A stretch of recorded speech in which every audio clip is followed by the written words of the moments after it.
do you want me first, or do you want to go first?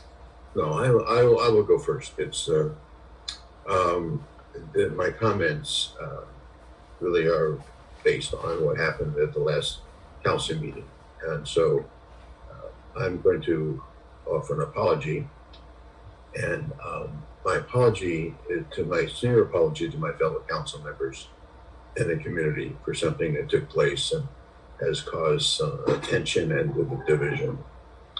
What was intended to be a conversation and advice with an upset business owner who was involved with an enforcement action with the city led to some information that was mistakenly shared and ultimately caused my colleagues being targeted by the anger and frustration of individuals that disagree with the city's action. And for this to have happened, I'm truly, truly sorry.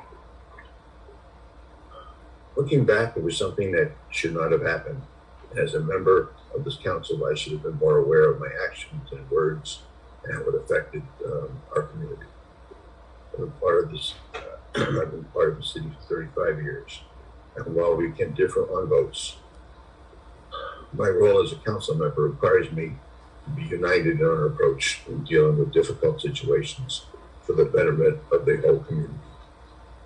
I've enjoyed my time on the council for over 2 decades, and this community has come to expect all of us to work together to preserve the quality of life they want for our city. I'm sorry for my lapse in judgment.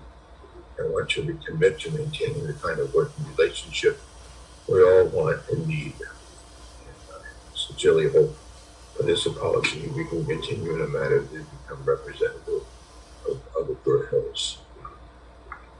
So thank you for listening.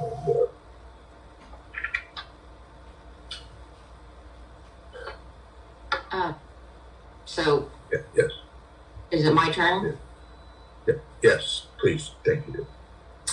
Okay, I would like to respond to the issues of the last council meeting in my comments. I am one of the newest members of the city council. Mayor Weber has been a member of the council for 25 years. This was not his first closed session and not his first litigation. And so to say that he should know better than to share information from a closed session, allegedly, is an understatement, and that the owners of Cronies that they shared with the community claim to have known so many specifics from that closed session meeting, combined with what Mayor Weber just asserted, it certainly seems to indicate a breach of the Brown Act. And because of this breach, members of our council, specific members of our council, myself being one of them, experienced physical threats against us. We experienced online harassment. We experienced gathering in our chambers of people who self-proclaimed to be unvaccinated and unmasked during the global pandemic, which is part of the reason why I left and had to take it remotely because I had a family event coming up. Some of my council members experienced a little bit of harrowing heckling on the dais. And what I saw was a complete breakdown of protocols at our last meeting, which included our mayor, who was, I don't feel, able to keep order in the chambers. And this is serious. When we get sworn in, we take an oath to uphold the Constitution of the United States. And I share with the people who were at that meeting last time. I've got my own copy, so don't worry about that. And while we all make mistakes, and we all need to be gracious and generous with each other when we make mistakes, it's important to appropriately own mistakes. And I've always been very, very proud of our council for being able to disagree respectfully and civilly without ever throwing each other under the bus. And that changed. And that immense shift is what I wish Mayor Weber might have recognized a little bit more in his comments just now.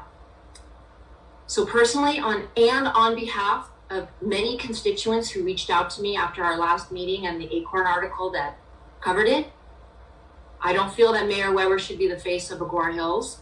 I think he should step down as mayor for his last remaining months. This isn't about me. It's not about my title. I don't care what my title is or anyone else on this council except his right now, because our mayor is the spokesperson and the face of our town. And right now, the face of our town is being looked at for Brown Act violation and amplifying the voices of those who don't follow health orders. And as we saw from the last meeting, with all due respect to the speaker during public comment, we're not name calling here. We're not, throwing out the terms anti-vax and this and that.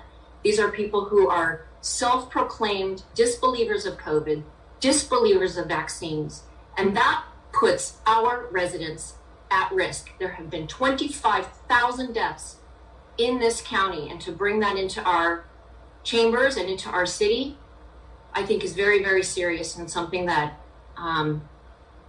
can't just be wished away by an apology. So I'm not comfortable that this is the face of Agora Hills right now. I've shared with Mayor Weber that I think he should step down as mayor. I don't believe in frivolous recalls and things like that. But again, as the face, I just think that's the appropriate way to take ownership of this. So I will continue to represent members of our community who are serious about public health, serious about following the law. I've made my request, and we'll have to take it going forward if there's going to be any formal Brown Act violations going forward. Thank you.